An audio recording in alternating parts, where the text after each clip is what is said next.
Hi friends, ಸೌಮ್ಯ ಸವಿ ಅಡುಗೆಗೆ ಸ್ವಾಗತ. ಇವತ್ತಿನ ರೆಸಿಪಿ ನಮ್ಮ ಮನೆಯಲ್ಲಿ ಮಾಡುವಂತಹ ಕೈಕೊಜ್ಜು. ಇವತ್ತಿನ ವಿಡಿಯೋ ಮೂಲಕ ಬಿಸಿ ಬಿಸಿ ಮುದ್ದೆ ಅನ್ನಕ್ಕೆ ಸಿಂಪಲ್ಲಾಗಿ ಇವತ್ತು ಕೈಕೊಜ್ಜು ಯಾವ ರೀತಿ ಮಾಡೋದು ಅಂತ ತಿಳಿಸ್ಕೊಡ್ತೀನಿ. ಒಂದು ಸಲ ನೀವು ಈ ರೀತಿ ಕೈಕೊಜ್ಜು ಮಾಡಿದ್ದೀರಾ ಅಂದರೆ ಖಂಡಿತ ಇನ್ನೊಂದು ಸತಿ ಮಾಡ್ಕೊಬೇಕು ಅನಿಸುತ್ತೆ. ಹಾಗಾದರೆ ಕೈಕೊಜ್ಜು ಮಾಡೋದು ಹೇಗೆ ಅಂತ ನೋಡೋಣ. ಕುಕ್ಕರ್ ಇಟ್ಕೊಂಡಿದ್ದೀನಿ ಗ್ಯಾಸ್ ಮೇಲೆ. ಹಸಿ ಅಲಸಂದ್ರೆ ಕಾಳು ಅರ್ಧ kg ತೊಗೊಂಡಿದ್ದೀನಿ. ನೋಡಿ, ಕುಕ್ಕರ್ಗೆ ಹಾಕ್ಕೊಳ್ತಾ ಇದ್ದೀನಿ. ಕಾಳು ಮುಳುಗಷ್ಟು ನೀರು ಹಾಕಿದ್ರೆ ಸಾಕು. 1 ಟೊಮೊಟೊ, 15 ಹಸಿ ಮೆಣಸಿನ್ಕಾಯಿ ಇದ್ರ ಜೊತೆನೇ ಹಾಕ್ಕೊಳ್ತೀನಿ. ಬೇಕು ಅಂದರೆ ಇನ್ನೊಂದು ಟೊಮೊಟೊ ಎಕ್ಸ್ಟ್ರಾ ಹಾಕ್ಕೊಬೋದು. ರುಚಿಗೆ ತಕ್ಕಷ್ಟು ಉಪ್ಪು ಇವಾಗೆ ಹಾಕ್ಕೊಳ್ತಾ ಇದ್ದೀನಿ. ಕಾಳನ್ನ ತಪ್ಪಲೆಲ್ಲೂ ಬೇಯಿಸ್ಕೊಬೋದು.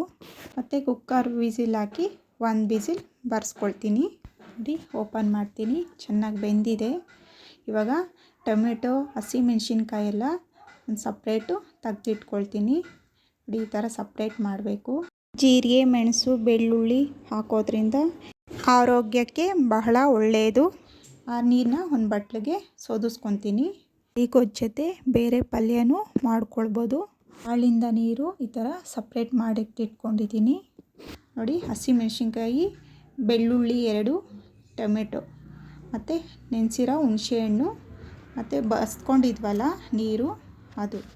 ಇದರೊಳಗಡೆ ಹಸಿಮೆಣ್ಸಿನ್ಕಾಯಿ ಬೇಯಿಸಿರೋದು, ಟೊಮೆಟೊ, ಜಜ್ಜಿದಂತಹ ಬೆಳ್ಳುಳ್ಳಿ 2 ಇದಕ್ಕೆ ಹಾಕ್ಕೊಳ್ತಾ ಇದ್ದೀನಿ. ನೆನೆಸಿರೋ ಹುಣಸೆಹಣ್ಣ ಚೆನ್ನಾಗಿ ಕಿವುಚ್ಬಿಟ್ಟು ನೋಡಿ ಇದಕ್ಕೆ ಸೇರಿಸ್ಕೊಬೇಕಾಗುತ್ತೆ. ಇದು 5 ನಿಮಿಷದಲ್ಲಾಗುವಂತಹ ಕೈಕೊಜ್ಜು. ಕಿವುಚ್ಕೊಬೇಕು. ನೋಡಿ, ಈ ಥರ ಬೆಳ್ಳುಳ್ಳಿ ಎಲ್ಲನೂ ಅದ್ರ ಜೊತೆನೇ ಮಿಕ್ಸ್ ಆಗಬೇಕು. ಆವಾಗ ಒಳ್ಳೆ ಟೇಸ್ಟ್ ಬರ್ತೈತೆ. ಏನೇ ಉಪ್ಪು ಖಾರ ನೋಡಿ ಅಡ್ಜಸ್ಟ್ ಮಾಡ್ಕೊಬೋದು. ಉಪ್ಪು ಖಾರ ಕಮ್ಮಿ ಆದರೆ ಹೀಗೆ ಹಾಕ್ಕೊಬೋದು.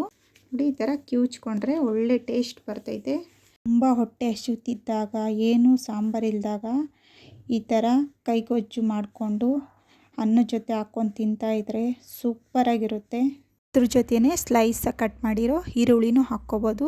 ಹಾಗಾದರೆ ನೀವು ಒಂದ್ಸತಿ ಈ ಥರ ಕೈಕೊಜ್ಜು ಮಾಡ್ಕೊಳ್ಳಿ. ಹೇಗಿತ್ತು ಅಂತ ಕಮೆಂಟ್ಸ್ನಲ್ಲಿ ತಿಳಿಸಿ. ಈ ಥರ ಬಿಸಿ ಅನ್ನ ಮುದ್ದೆಗೆ ಸೂಪರಾಗಿರುತ್ತೆ. ವಾರಕ್ಕೆ 1 ಬಾರಿ ಆದರೂ ಈ ಥರ ಮಾಡ್ಕೊಂಡು ತಿಂದರೆ ಒಳ್ಳೆಯದು.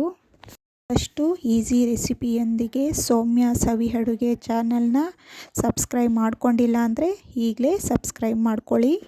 ಈ ವಿಡಿಯೋ ಇಷ್ಟ ಆದರೆ ಲೈಕ್ ಮಾಡಿ, ಸಬ್ಸ್ಕ್ರೈಬ್ ಮಾಡ್ಕೊಳ್ಳಿ. ಧನ್ಯವಾದಗಳು.